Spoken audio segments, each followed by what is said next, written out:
Hey folks, this is Ben Gessel. How's it going? Just making a quick review here of a how can I put this? A game, well, of sorts, text adventure game for mobile phone or Android. That it's called D&D Text Adventure Game. It has kind of an elf logo on it. And Delight Games, I guess it made this. They're based out of Monroe, which is not too far from me. And so this is again, this video is all about that game, and I gave it 5 stars. But that was just playing the first or second chapter. Here's the thing: I played the all one all the way through six, 1 through 6, all of the chapters in the first basic game. And I know this review is going to go on for a bit, but the first chapter was outstanding. The second, not quite as great. I was frustrated about some things. The third, fourth, fifth, sixth, I don't want to spoil for you guys that are wanting to play it, but basically, yeah. I mean, I loved the idea of having a free game for Android that was text adventure. Picturing everything was great. You know, pick, had choices, had gold, had, spells, basic spells you could do. And all that was great. And it's just that the story kind of jerks you around a little bit. You kind of just do you kind of follow the story. So I don't think it's very replayable, in my opinion, because it is kind of a linear story. It's not, you know. So, but I would still give it 5 stars considering what mobile games tend to be like in general. Just what you get for, especially for being free. So that it's still a 5 star game, but I still have other things to say about this game. It's still more to it. But like as I mentioned, this particular game, it starts out pretty lighthearted, fun, enjoyable, and it gets dark. Oh, oh, it does. And when I say dark, I do mean dark. I mean, what I mean is, again, I don't want to spoil the storyline for you, but the evil stuff that you're fighting, the dark stuff that you're fighting, or that you're trying to figure out, it's dark, and it's evil, and it's kind of graphic, and it's grisly and brutal and bloody and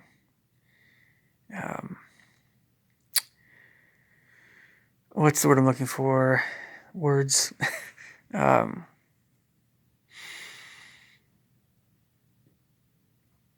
Horrific. Um, well beyond macabre. It's macabre is putting it extremely lightly. It's um,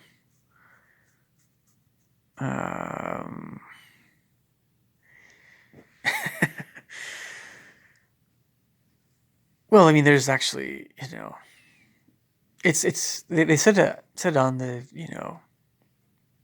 website or the app, it's not for kids. It's not intended for kids.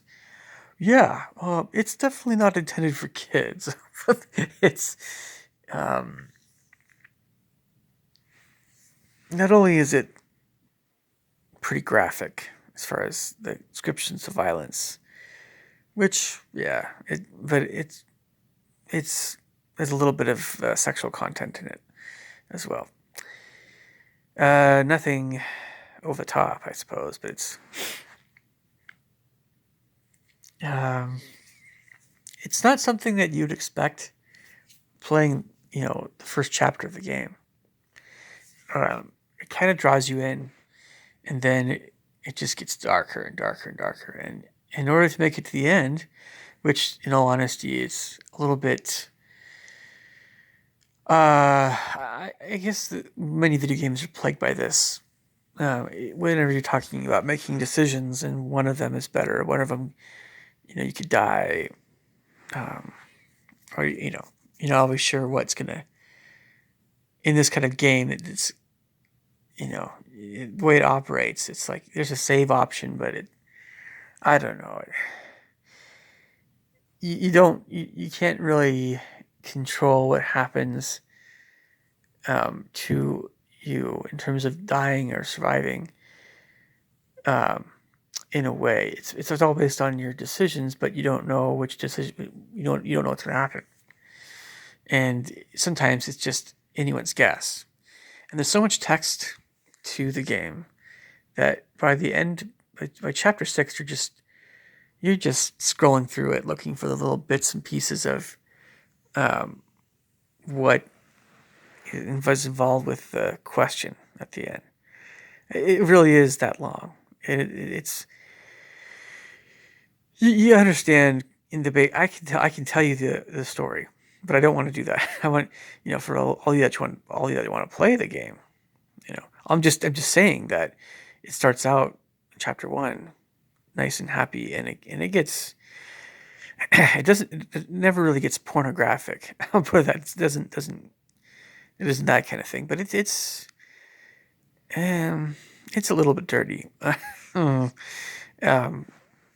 It's meant for adults, but I understand that when you have Dungeons and Dragons, games, and you have people live, it's like a board game kind of set up, and you have people playing. I understand that depending on the crowd and depending on who's playing and all that stuff, it can get kind of weird.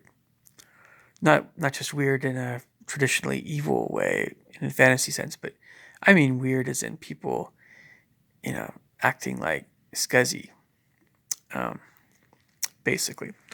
And it has that quality about it. This game, in a way.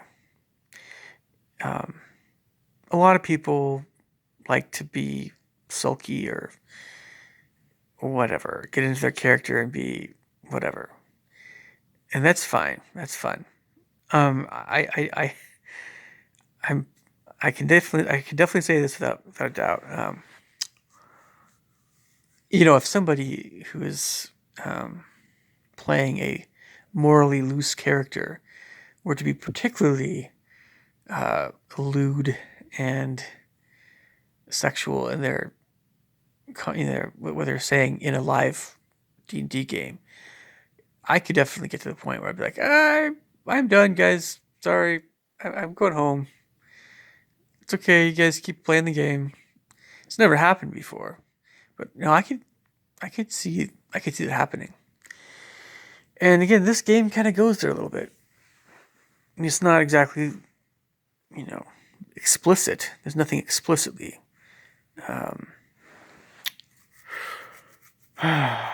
Yeah, but it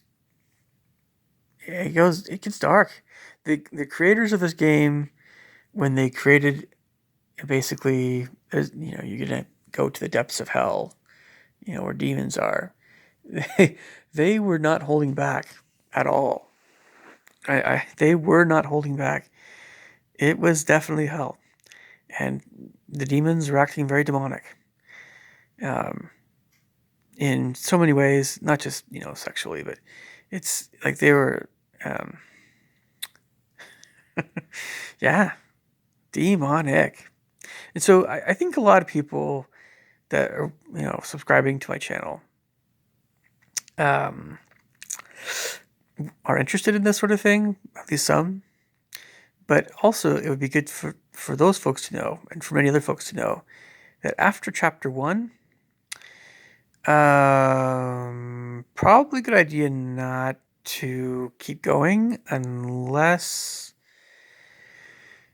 you don't mind very mild reading very mild sexuality. I don't know. That's kind of subjective. Um, yeah, and also if you want to keep that same enjoyable nature that the chapter one had, it's probably better to go on to something else and do something else. But the story was good enough that I played all the way through it the whole way through, chapters 1 through 6, the whole thing. So I understand the story. I know the story, and it is a good story. But it gets a little bit. See, the other thing too about it, that whole thing, this text adventure game. Um, as you could probably guess, there are some aspects having to do with magic that pertain to the storyline that can be a little bit difficult to follow. But if you have a concept of hell where it's kind of like one way of looking at hell is by being in an existence where you're told you are a certain person and everything around you you think is real, but it's not. You're really something else, someone else. And the people that are in control are demons, but they never. Yeah, that is not a very bad, not a very inaccurate idea of hell. That can be very much hell. So I'm giving you too many spoilers here, but it's dark fantasy. Yeah, it's dark. It's the darker side of it. I mean, it's basically bordering on horror. I mean, um, it's basically where fantasy and horror meet. I'll put it that way. And it's just a very grisly. I mean, like, okay. Now, on a similar note, I don't want to give too much away about the storyline, but there are many games where you can become a vampire, or you can become possessed by something evil. There's a lot of games like that, where you have some kind of curse or geas placed on you, or you turn into a vampire and you have to have it cured. I'm not saying it's a tired cliche. There's a lot of different possibilities. What I'm trying to say is that there's something about this type of story that is rather dark. I've always sensed it. If you have a disease in real life, there's all kinds of reasons why someone can get a disease. It isn't necessarily something that's evil, but historically, there's been a connection between sickness and evil. People have a lot of people have suspected, especially not just Europe, but actually it's worldwide. Worldwide, a lot of people think when someone gets sick that some witch did it. That's one of the oldest things in the book in terms of, yeah, the history of the world and that sort of thing. Yeah, it's a little dark. I mean, it's a little it's getting late, so it's hard for me to keep my thoughts going. But basically, turning into a vampire in a way is the borderline area. It's a borderline area between something actually that is demonic and something that's not a huge deal. Because, I mean, monsters and demons are connected, of course, directly, but vampires have qualities with them that are very distinctly demonic. Not, I mean, it's easy to laugh at that kind of train of thought, but they really do. Many reasons why, and so I just am aware of all this stuff, and because of that whole train of thought, the story can feel very dark. If I remember playing Oblivion when I was younger. The video game, Elder Scrolls Oblivion. And in Oblivion, I'd never played Skyrim. I imagine it's fun and everything, but in Oblivion, if you got bit by a vampire, you would turn into a vampire. Well, if I got bit by a vampire, there was a way of curing the vampirism, but it was a little bit complicated. What I ended up doing was I ended up not finishing the game, that game. I played it later and I finished the game. I didn't get bit by a vampire. I was determined not to, and I didn't. Um, so, yeah, when you're bit by a vampire in fantasy, or these kinds of games, or this text adventure game, um, it varies a bit depending on the story writer and everything, but you're out and about at night, and sunlight hurts you. I mean, that's already. I mean, we're talking about being a very dark being, but it's the idea. It's we fight monsters all the time in fantasy. That's commonplace, but it's the idea of being. It's the idea of being the monster, right? It's the idea of being the vampire. It's the idea of being the demon. And a lot of people, this is what they talk about with Harry Potter. Why Harry Potter is evil. Shaky ground there. But it's the more that you put yourself in the shoes of a vampire. Oh man, I'm a vampire now. And it's easy to laugh at it. And there's so many things that it's comical. It can be comical, right? But if you take this stuff seriously enough, just like Dungeons and Dragons, the Dungeons and Dragons by nature is immersive. So if you say to yourself, "Oh man, I am a vampire," I'm just saying, it's not a place you want to be. You know, um, you know. If you understand what I'm saying, the more you immerse yourself in what you're doing, and the darker that place is you're in, it's just not a place you want to be. And so, um,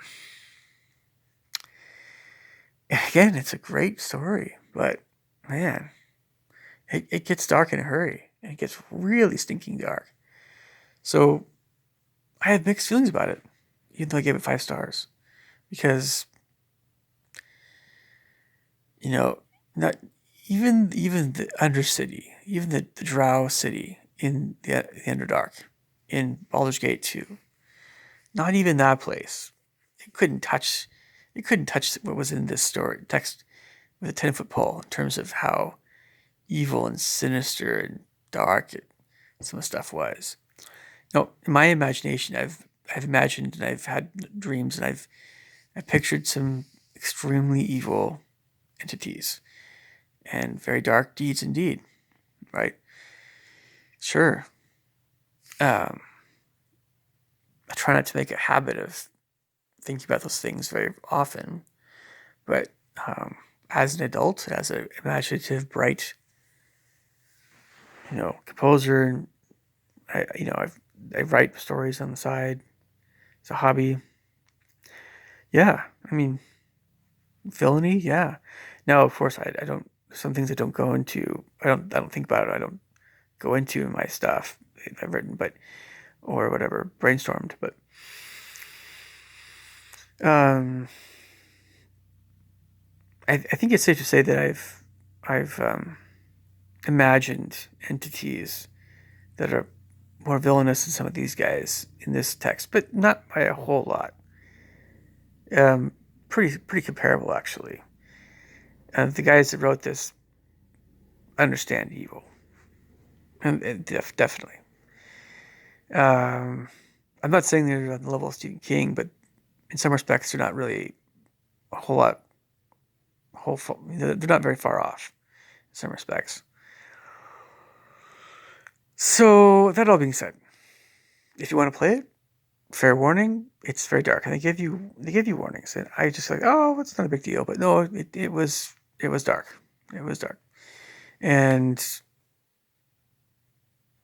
funny thing is, it's just again, it wasn't so much that it was sexually improper, it was more just how evil the demons were, and demons are evil, but usually, again, when you or seeing something that's like a horror movie or something like that, and there's some very evil beings.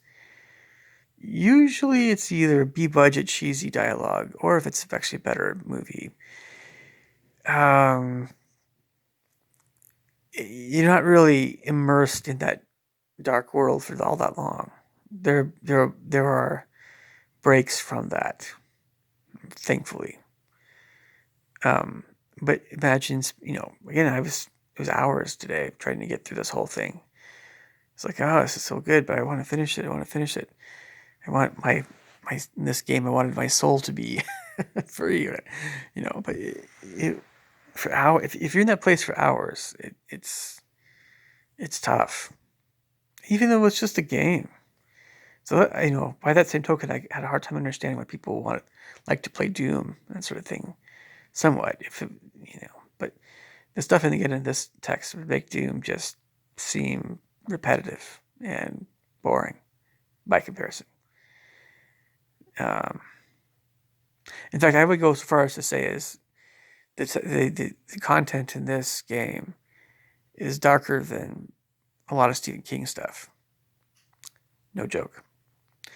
So, okay. That being said, this is kind of a review of D&D text adventure game from what's the company's name? Based in Monroe. Anyway, it's free. It's on for Android or whatever. All right, leave me thoughts and comments below. Catch you guys later. Take care. Bye.